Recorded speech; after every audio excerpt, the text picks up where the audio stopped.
were created for a purpose. We have a God. He's too just, too perfect. He's too complicated. When I mean God is complicated, you cannot analyze some things. Your understanding cannot fathom His dimensions. So for you to believe that He will be so careless to create you, to create me, just like that, without a definite purpose, without a mission to accomplish, it's impossible. This God is too accurate. Even the words of His mouth, every word He has spoken, every word He has inspired His servants to write in the Bible, none of them will go back to Him void without fulfilling the purpose for which they are sent. If you know that, and you agree with me, why then do you think you don't have a mission to fulfill in that strange land? I don't get it. What made you think that you are just there? You find yourself there. Like, you just, one thing happened, one thing led to the other, and you found yourself there just by chance.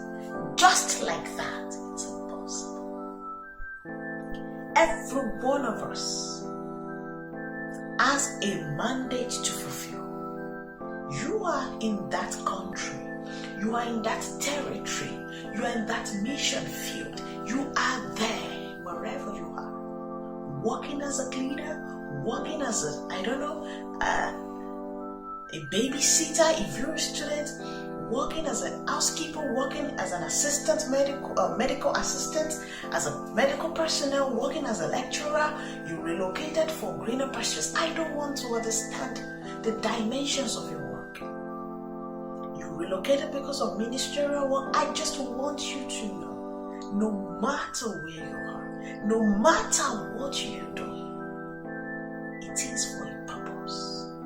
Now to the question, you are in diaspora, are you fulfilling that purpose? What are you telling back to God? Like, hey, I don't care. You see, you need to understand we're in this place now. We just need to find a way to make things work out. We have family back in Africa. Oh, really? You think God never knew you had a family back home, or you have a family somewhere, or you have bills to pay, you have needs to be met? He knew all that ever before He created you. He knew all that ever before you find a means, no matter how legal or illegal, how legitimate, I don't want to know, to get to where you are. You are too important in His plan and agenda for you to be a factory error. You are not an error. You are not a production error. You are not a product error. You were not created by error. Where you are is not by mistake.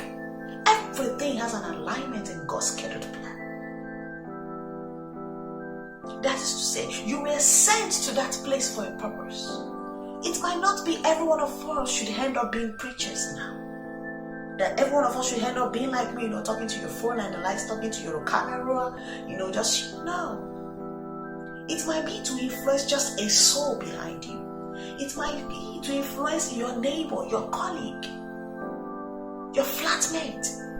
It can be to influence your child's friend. They're like, oh, I love the mama to my friend. She's this, she's that. I love the dad to my friend. He's always this, he's always that. You are a light that needs to shine. I'm calling out to all Christians in diaspora. Even if you're not a Christian, you are there for a purpose. You are not created by mistake.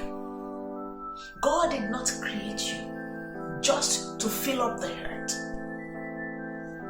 Every card has a role to play in that ball game. Do not fail in doing so. I don't know how best to communicate this message. I just wish I could communicate it better, but I lack words to communicate to us the heaviness in God's heart, the passion, the reason, the mandate He has committed into every one of us. That we need to be a light set on a hilltop that cannot be hidden. We are to light up this world. There's too much darkness in our generation. We think thanks to technology and civilization, but beneath it are thick darkness perpetrating the hurt. And these are things we see daily. Look at the level of insecurity. Look at the sexual perversions going on in our generation. Look at the way, the addictions and a lot of things. Many of us are scared for our own children. We don't know their faith because many havoc is being invoked every day. Whereas we are all Daniels, we are Esthers, we are Josephs, sent out to a strange land to rule the world, to have wisdom that will control nations, the economic of nations.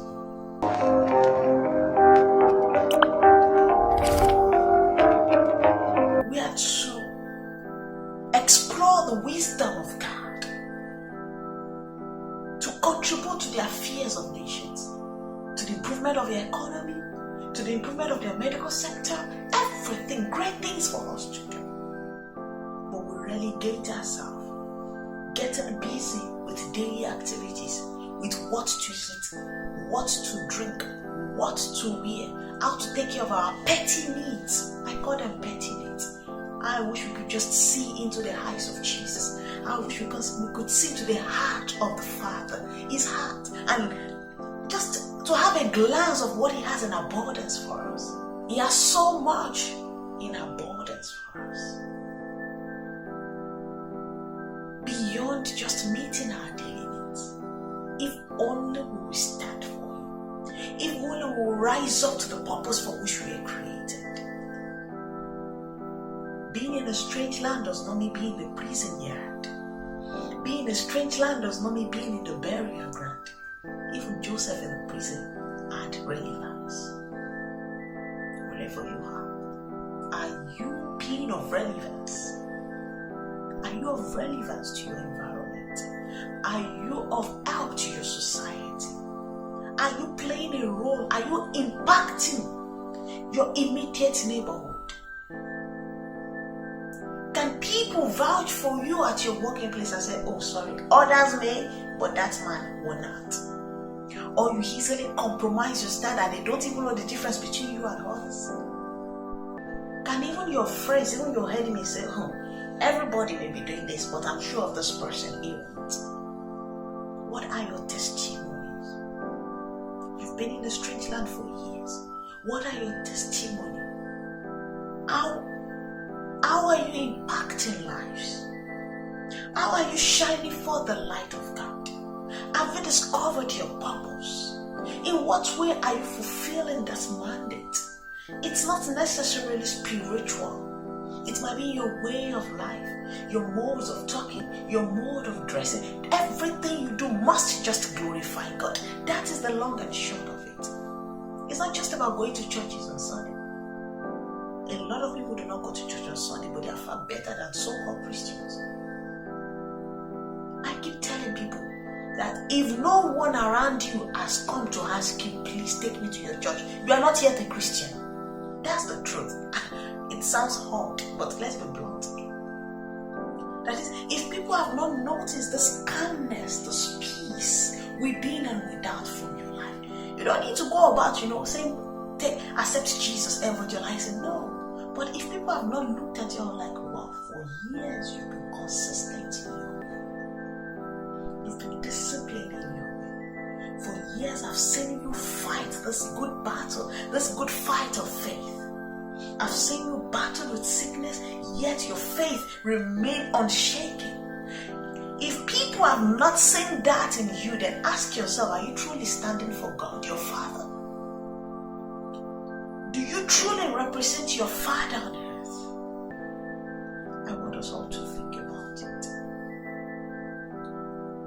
We are not only to be of relevance in our homeland, wherever we are. The Bible says, go ye into the world. That is to say, in fact, to be candid, we ought to migrate. To move. Going about. But everywhere we step, we need to take it over for Jesus. You don't need to be popular. People do not need to know you all over. The major thing is, in Glorify God. Stand for God. Let others see Jesus.